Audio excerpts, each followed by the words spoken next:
50 years ago, the world was a much bigger place than it is today. Bigger in terms of time, that is. In Grandfather's day, a journey to America, for instance, was an exhausting and pretty hazard, and it was quite an undertaking to travel as far as Rome. But today, all that has changed, and the capitals of Europe are only a few hours apart. And because it's easier to travel, we travel more. Because we travel more, we learn more about each other. The more we learn about each other, the greater our chance, surely, to live in peace with our neighbors. Anyway, that's a theory of mine, and that's one reason why my wife and I always take our holidays abroad. And don't think from that we're made of money, because we're not. Not by any means. That's why economy was a big consideration with us when we bought our new car. We wanted a good looker that we could take with confidence anyway. I wanted as much performance as I could get, of course, but I had to have reliability and economy as well. And that's why you see us here down at Ferryfield in Kent, on our way to a continental journey the easy way, by Sunbeam Rapier. This is a service that's really highly organized. Almost before we realized it, we were on our way, the Rapier tucked away in the hold, and us sitting in the little cabin behind, just as snug and comfortable as could be. A useful sign, that. But it's surprising how soon you get used to driving on the wrong side after driving on the left in England. Now we were really on our way at last, and so excited that we almost forgot to stop for lunch, because for us it was next stop Paris. Personally, I don't reckon the Paris traffic is nearly as frightening as it's made out to be, and this business of darting through tunnels in the city made us think we could do with some in London.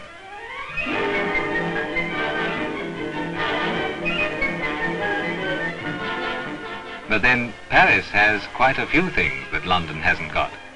I mean in terms of architecture, of course. The Cathedral of Notre Dame, for instance. Montmartre, the Opera, the Louvre, the Arc de Triomphe. We drove around from place to place, just taking our time and thinking of all the money we were saving on taxi fares.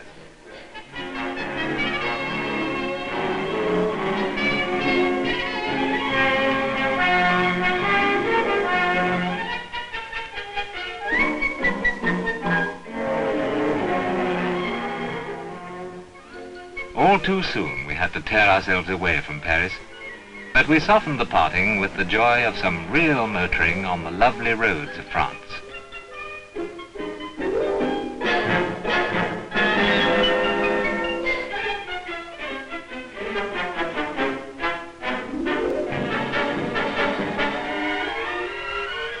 But of course, the charm of France is confined neither to her countryside nor to her famous cities.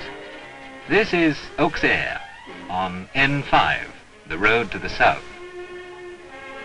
But now the Alps were calling us, and there were surprises of a different kind in store. We crossed the Channel in an attempt to beat the climate of England, and when we met this while we were still in the foothills of the Alps, it was something of a shock.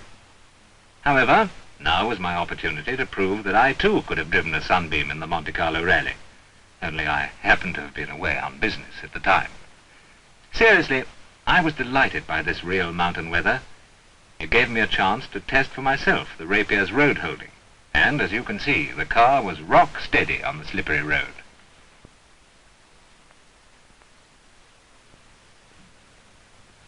And here's the summit. Although we were not at all pressed for time, I had not hung about on the way up, and it was easy to see why the rally boys and girls have done so well on Sunbeams. Clearly, a car with that firm's reputation of success in this territory is a good car. It has to be, and the Rapier was no exception. On through the mountains, south towards the sea. Beautiful scenery, a smooth, economical and comfortable ride. What finer way of travelling in Europe could there be? And here was our next big thrill on the trip, a sight which never gets stale. The fabulous Mediterranean coast and Monte Carlo. An obvious must for the family album, as we look down on the bay from the mountains which crowd right up on the little city. Monte Carlo, like Paris, is everything you've ever been told it is, and the flags were out for the wedding of Grace Kelly and Prince Rainier. But we're not at the palace yet. This is the famous Hotel Metropole, where most people stay during the Monte Carlo rally, I'm told, and I've a feeling it was a good deal quieter while we were there.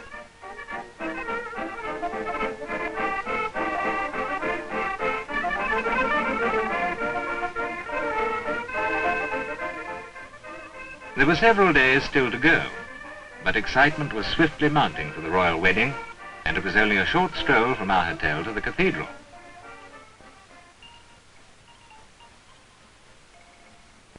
It's a real wedding cake church for a wedding cake wedding, and the whole place could have been designed for the climax of this romantic alliance between an American film star and a European prince. And this is the palace, up on the hill in the old quarter of the city, where the narrow streets wind about like little canyons between the ancient buildings, and where, as you drive along, the sunlight and shadow throw contrasts of color as rich as in the paintings of the old masters themselves.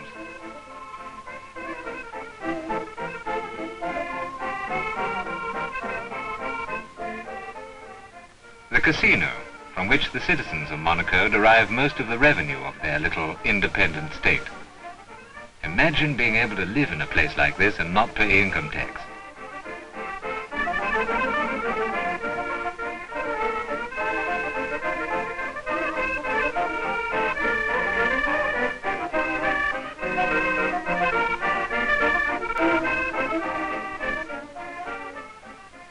You know when you leave Monaco, the frontier is clearly marked, but that's as far as it goes.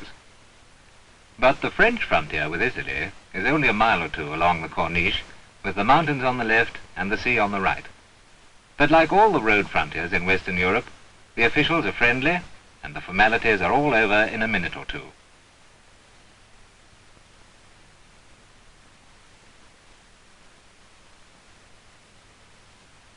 We carried on along the coast road for quite a way. There's a subtle difference between the Italian Riviera and the French. It's more than just the language, though the countryside is much the same, but there's no doubt that you're in Italy once you're there. Finally, we left the sea and carried straight on into Italy, where the coastline sweeps away to the south. Milan was our first big city since Paris, and at first it seemed just like any other modern industrial town. But where, except in Italy, could you see this? And only in Milan can you find such a cathedral. But even more so than France, perhaps, Italy is a country of contrasts between ancient and modern. This is the Autostrada, the highway which runs east and west across the rich plains south of the Alps, and on which, in the Rapier, we could comfortably cover 60 miles in every hour. It's always puzzled me a little that a country so steeped in antiquity should be the home of what is perhaps the greatest motor road race in the world. It starts and ends in Brescia. That's right, the Mille Miglia. I'd heard that a Rapier was competing in the race, and frankly, I was surprised. After all, a car that a man would buy for a family trip round Europe, one wouldn't expect to be the very fastest thing on wheels. But when we learned that it was to be driven by rally drivers Sheila Van Dam and Peter Harper, we began to understand. What's the Mille Miglia but an extra fast rally? It's only 1,000 miles, and what's more, the roads are more or less closed. Anyway, that's what Sheila Van Dam said, but I've a strong feeling that she was being over-modest about it all. This was the Friday, with more than 24 hours to go to the start, and if we thought we'd seen excitement in Monaco, believe me, that was kid stuff compared with this. The presiding genius is Count Margi, but Brescia was crowded with personalities. My wife's star billing going, of course, to Sterling Moss. But Moss, who has incidentally frequently driven Roots Group cars in international events, was not alone. Here were the great men in motor racing: Eugenio Castellotti, Piero Taruffi, who started on motorcycles way back in the late 20s. Because we were in Italy, there were prizes for the pretty ladies, whether they could drive or not, and this Mille Miglia scarf would obviously be a great success when next we went to Goodwood.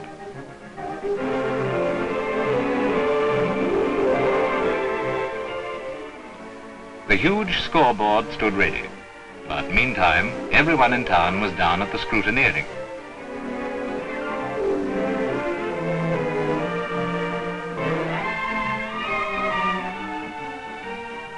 The numbering system is clever.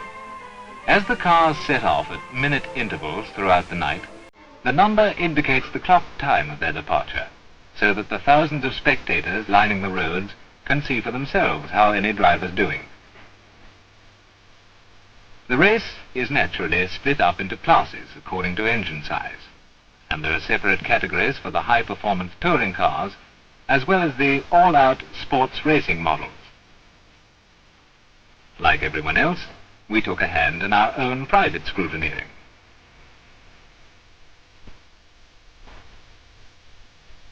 There were 2 Rapiers in the race, this one with German drivers, and the Sheila Van Dam Peter Harper car. And seeing them standing there in the middle of it all made us very proud to be driving a Rapier ourselves.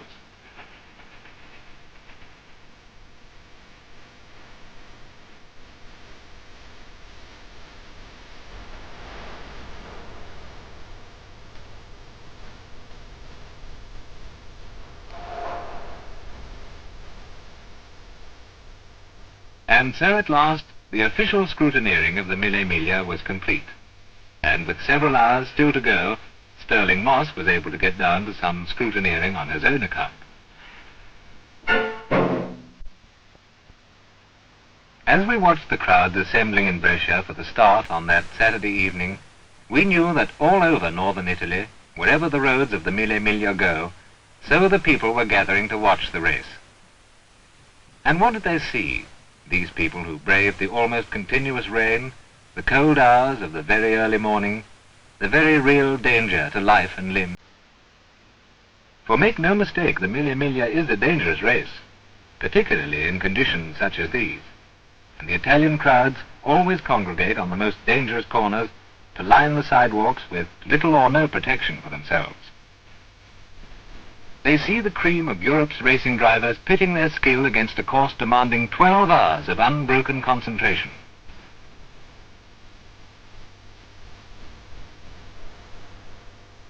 They see tremendously high speeds achieved wherever there's the slightest opportunity. They see fast curves taken on the hairline which separates disaster from success. And perhaps most spectacular of all, they see the battle in the mountains, the Futa and Raticosa passes that lead to Bologna, where courage and skill, as well as maximum speed, are at a premium.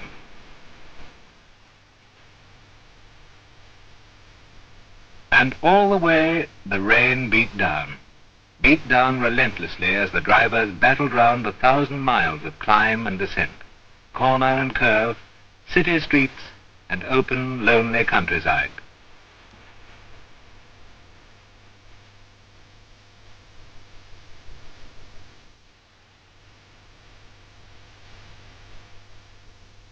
And as the race progressed, the Rapiers steadily improved their position in the field.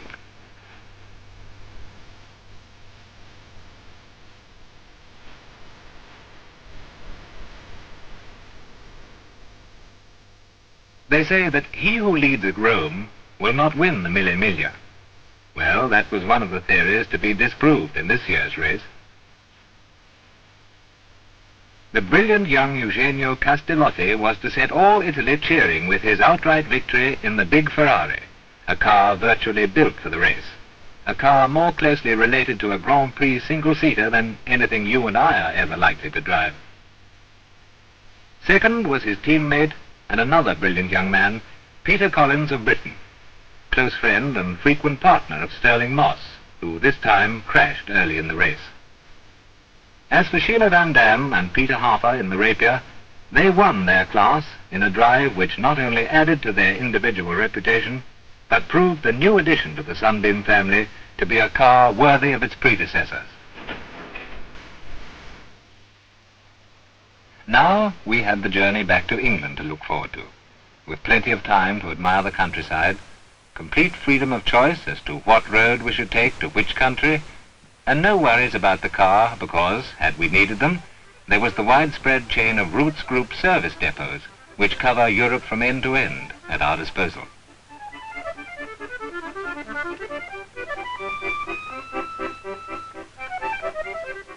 We hadn't really thought very much about the route back.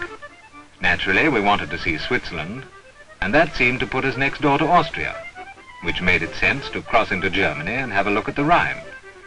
And were those ices delicious.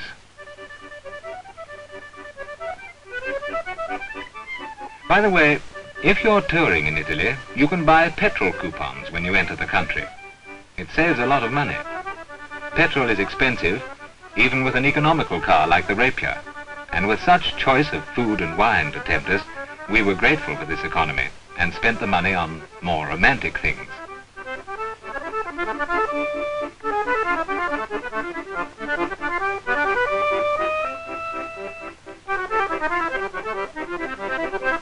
So on through the villages we went, northwards now, into the Alps and over the frontier into Switzerland.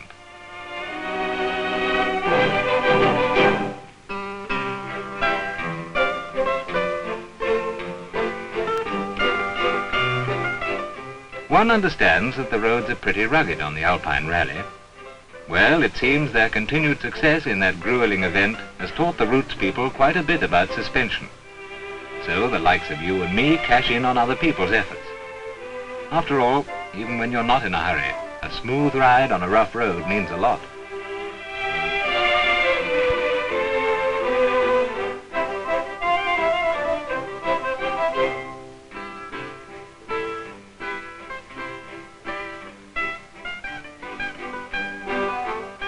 We wanted to go to Innsbruck, so we did.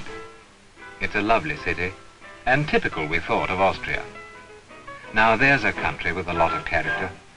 Clean as only a mountain country can be, nice people, glorious countryside. We liked it as much as any place we'd been.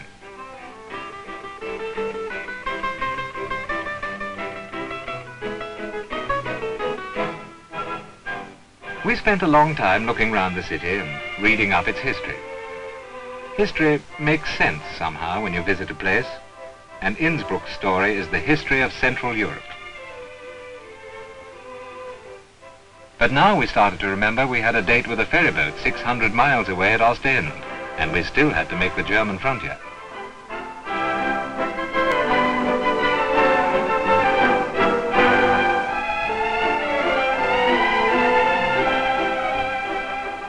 When it comes to the autobahns, driving's so easy, the only trouble is to keep awake. And long before we reckoned we would make it, we were rolling into Heidelberg. One of the world's most ancient university cities, Heidelberg climbs up the hills at the meeting of the Neckar with the Rhine, and is amply rewarding to the tourist.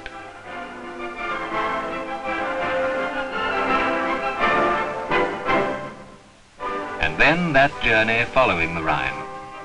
It's difficult to realize that such a beautiful river could have played so grim a part in Europe's history. You'd have thought people would have forgotten about wars in surroundings such as these.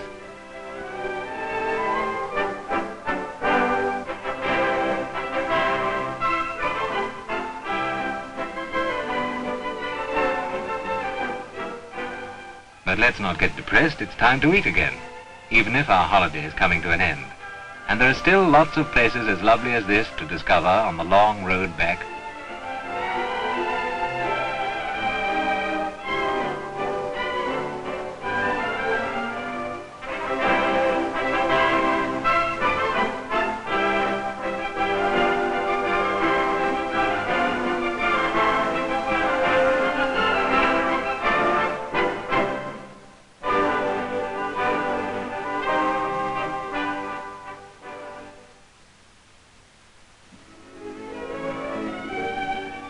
I'm glad the sun was setting as we rolled off the final miles along the Belgian highway to catch the midnight boat. And suddenly, there was the sea, the narrow sea that separates England from the continent of Europe. Now, more and more of us cross it every year in search of sun, a change of scene, a change of food, a change of language. And what finer way is there of finding all these things than by taking a good car, a car like the Sunbeam Rapier, and doing it the easy way?